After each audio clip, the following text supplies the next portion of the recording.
What's up, guys? Welcome to Daily Dose of Reddit. This is your host that does not understand why people like adding eggs to things. I like eggs, don't get me wrong. I appreciate what an egg can do, but why do you add eggs to things? They don't add flavor, they don't add texture, they're just mush when you add them to stuff. They don't offer anything. Zach, and today's subreddit is r/IDontWorkHereLady. And I'm not talking like a cake or something, I'm saying like where you can clearly see the eggs were added to it.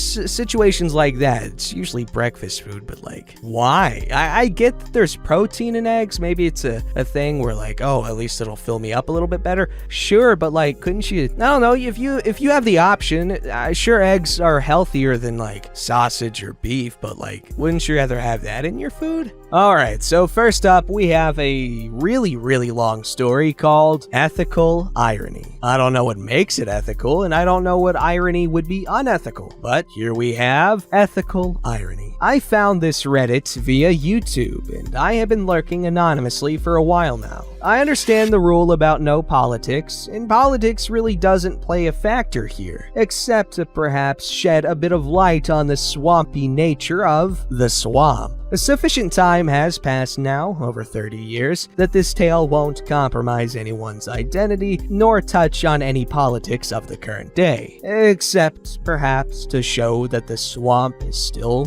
the swamp, and that yes, Virginia, there really is a Swampa Claus. Background. In the mid-1990s, I worked for the U.S. Government Printing Office, now the U.S. Government Publishing Office. I began work there as a journeyman printer proofreader. GPO was one of the few agencies that had trade unions. Printcraft, bindery, bookbinding, pressman, etc. It is also one of the few non-appropriated agencies, that is, does not get its budget directly from Congress, but rather from providing printing services for the United States government paid from their individual print budgets and providing the public with print and electronic versions of government publications. It was, at the time, the largest printing plant in the world and was the emerging world leader in large-scale electronic publishing technology.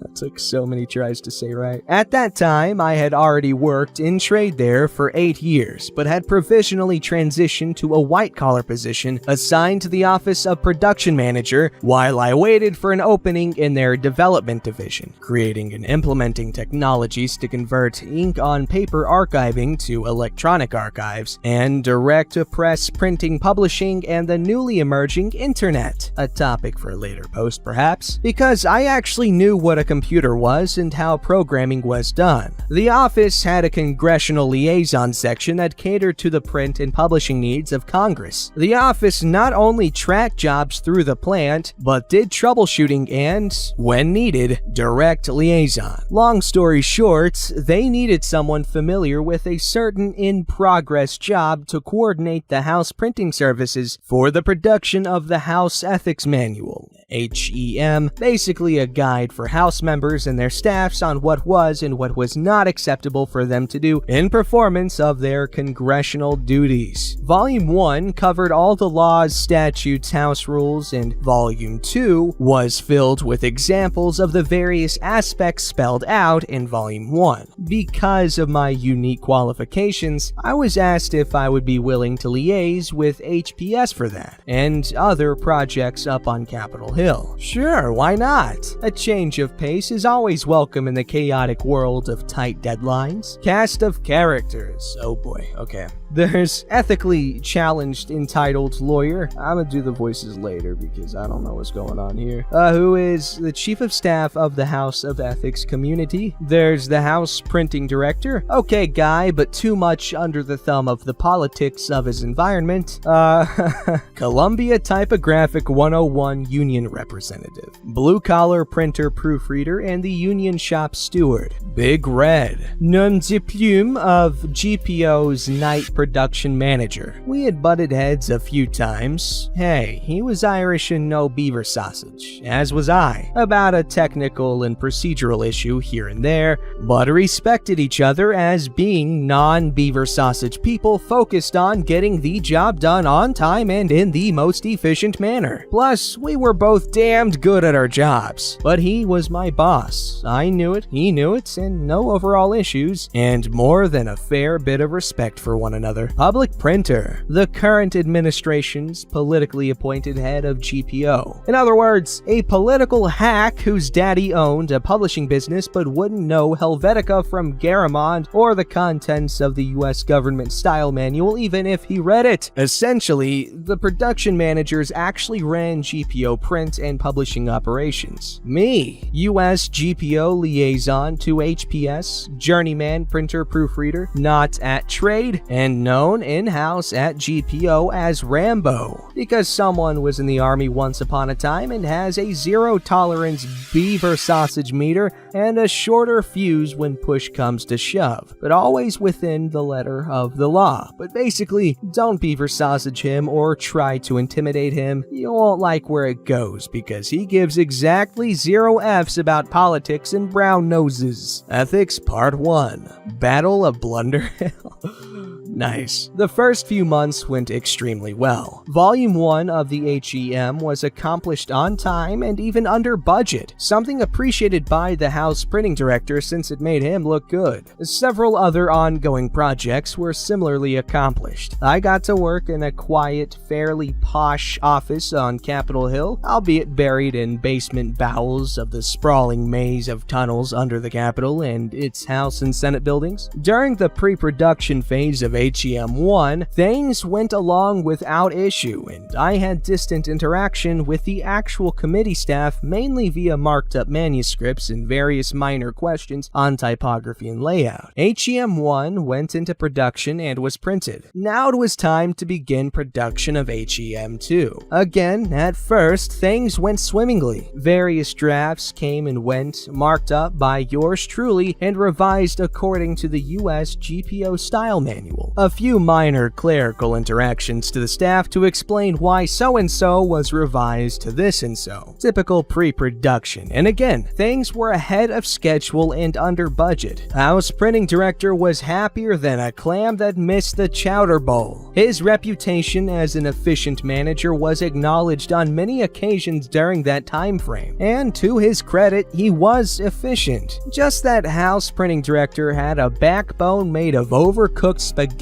At some point, unknown to me, Eel, or the entitled lawyer who I'm gonna call Eel because she's supposed to be slimy, Eel had interjected herself in the pre-production process. She decided that her JD qualified her as an expert in book design, layout, and typography. The page proofs were returned with scrawled notes and a sample that looked like it had been clipped from Cosmopolitan. It should be noted that there are proper annotations used by printers and proofreaders for copy markup, none of which were used. The textual changes I implemented post-haste, but the page proofs were returned in typical GPO style, in layout and typography. Again, the proofs were returned with a note scrawled with red marker across the cover page. Use previous style, and a scrawled set of initials. The actual manuscript was pretty clean at this point, so very little was needed to prepare a new set of proofs. I scrawled previous style, not GPO compliant on the cover page and sent it off. The next morning went south faster than a goose in winter with its tail on fire. I was sitting at my terminal, sipping my morning coffee and reviewing the day's schedule when I was rudely interrupted. Hold up! Non-professional invective removed. Do you think you are? As I feel my house ID torn from the cardigan I had over my shirt and tie. The office was always chilly. I know exactly who I am, as I looked up to appraise a furious-faced shrew who was clutching at my torn-off ID badge and was bending to thrust her face uncomfortably near mine. And you are? The last given in a rather frosty tone, as A, I was not yet done with my morning coffee. Priorities, right? B, she was exceedingly hostile and invading what I consider to be my personal space. C, her snatching of the badge had snagged and ruined my rather expensive cardigan. And D, that's not how interactions in HPS or GPO are done. I am Eel, Chief of Staff of the House Ethics Community. How dare you? Having survived more than one actual combat-related ambush, her demeanor, proximity, or words did not fluster after me a whole lot. I replied sternly, but still politely, "Dare what, miss?" "Change my manuscript." Normally, any disagreements on almost all matters are passed on through the proper channels. That is, she should have voiced her displeasure to either the office manager of HPS or,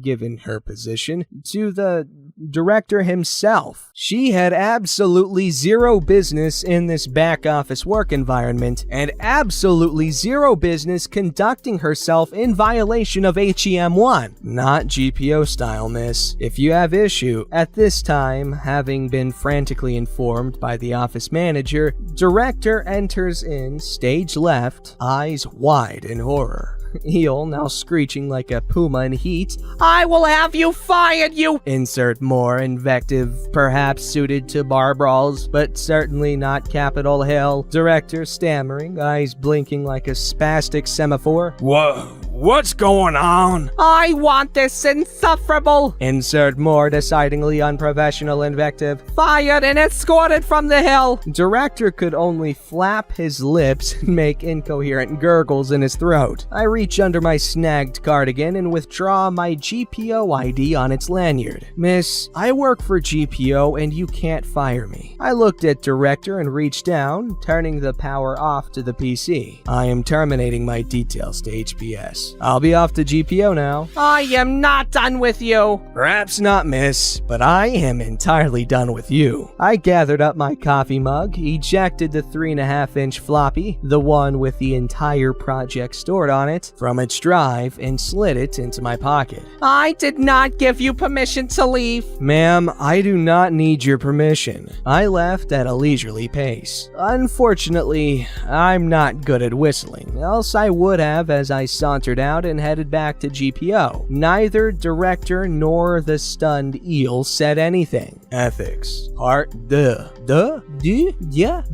Rise of Rambo. I walked back to GPO from Capitol Hill. It's a bit of a walk, but it was a pleasant spring day and I wanted Eel to vent to whoever back at GPO. I didn't really relish the prospect, but I was not overly concerned. First, not only was I protected by the rules and regulations of the civil service, but I was also a union member and I had all the protections built into the contract between GPO and its various unions. It once took 5 years to fire a typesetter who showed up drunk every night and slept it off during his linotype machine. News can travel fast sometimes in government, particularly from the high and mighty to some political appointee. Bad news travels even faster, so I knew as I trekked back to GPO that some version of what happened would have already been relayed from HPS or House Ethics Committee to GPO. C'est la vie, c'est la guerre.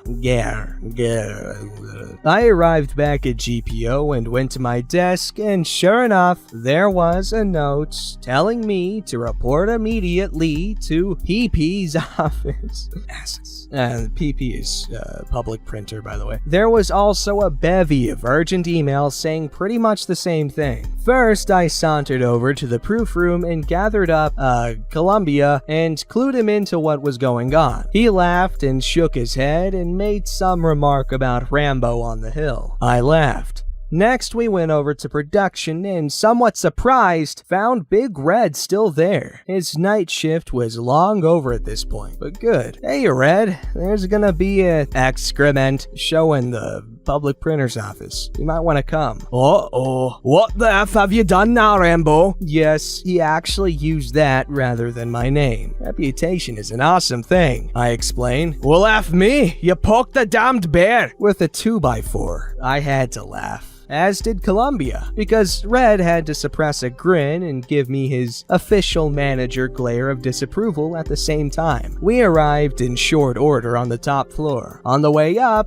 Big Red had made clear that he would take charge and that I and Columbia would only add what the situation needed. Both Columbia and I were fine with that. Big Red announced that the public printer was expecting us to the receptionist. She buzzed her boss and we were admitted without delay. Public printer, pacing agitatedly behind his desk. I have been on the phone with Eel. I will not allow such conduct by anyone in this agency. Do you care to explain yourself? By all accounts, public printer, Eel stepped out of bounds. He was a looming figure and had his arms folded across his rather substantial chest and had his big red "don't F with me" scowl etched in his face. Public printer ignored Big Red and attempted to intimidate me with a hard-eyed glare. Something rather akin to a stuffed panda bear toy that had feasted on lemons. You will write an official apology to Eel before the close of business and submit it to me for review.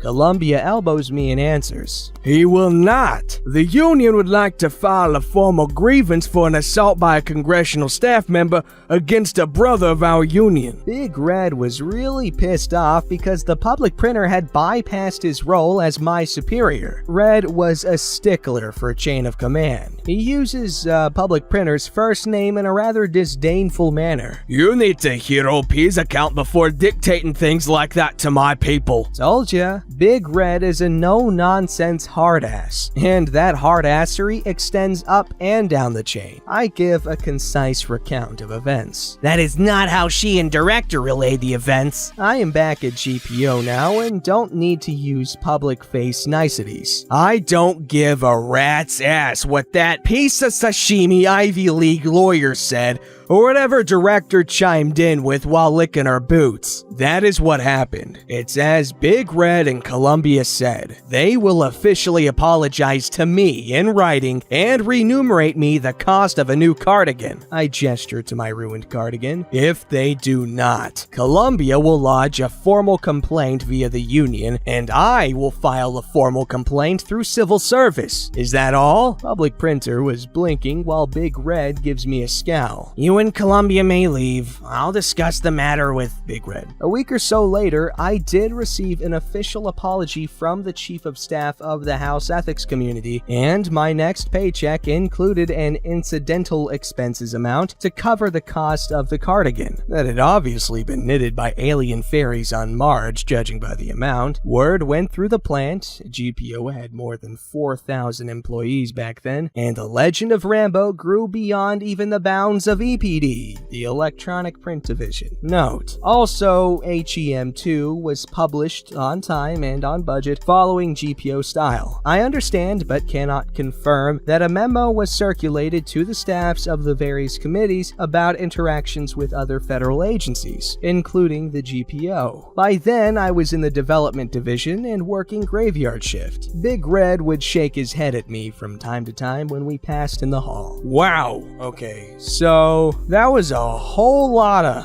of stuff. But let's break down everything that happened in the story, okay? So he's just doing his thing. Lady throws a hissy fit, destroys his cardigan, and then she tries to get him in trouble, and then victory, switcheroony, and all that jazz. Not a lot happened here, but there was so much information, and I know a lot more about the government printing office, U.S. government printing office, or publishing office, or whatever the hell it's called, than I did when I began. I didn't even know that was a thing. Alright, this story's called Entitled Karen Pushes Me to the Ground Over a Free Drink. So I, a 14-year-old female, work part-time at a friend's parents' store, so I get to hang out with my friend, and they get an extra employee. I usually love it. They are really friendly, and I feel like I am part of the family almost. However, today, I had my first interaction with a Karen. She came into the store, and for this week, they were raising money for charity, so whenever you buy a sandwich, you get a free drink if you donate anything. So Karen came in and grabbed a sandwich and a phone cable. I scanned both and tried to let her know about our drink deal, but she just sighed and the conversation went like this. Look, little girl, I am a regular. I think I would know if there was a deal going on, don't ya? Trying my best to be polite. Yes, ma'am. However, it is only on for this week, so unless you came in yesterday, today was Tuesday, you would be unaware of of this offer. She rolled her eyes and hissed, How dare you talk back to me? Get me a manager! At this point, my friend's mom has heard my situation and came out to help me. May I help you, ma'am? This little girl is trying to tell me about some silly offer you probably don't even do. Which offer was it? Donate for a free drink. If you donate, it's not free! Please lower your voice, ma'am, or I will have to ask you to leave. Fine! Keep your sucky sandwich! She throws her sandwich and charger on the floor. I bend down to pick it up. This kid's assaulting me! And she pushes me to the ground before running out. I was fine, just a little shaken up, but really, all I did was offer her a free drink if she donates. People are confusing. That is a nice offer. And yeah, it is free in the sense that the store is not necessarily getting anything monetary out of it. So yeah, it's free for them. What are the benefits of doing something like that? Because if you donate something to the store, okay, that store then donates that to the thing. And so it's as if the store's donating it, right? So that's one of the things they get. And if you donate stuff, at least at a large enough scale, it results in what, tax write-offs? I don't even know what that means. Don't forget to like, subscribe, and hit that bell to never miss an episode.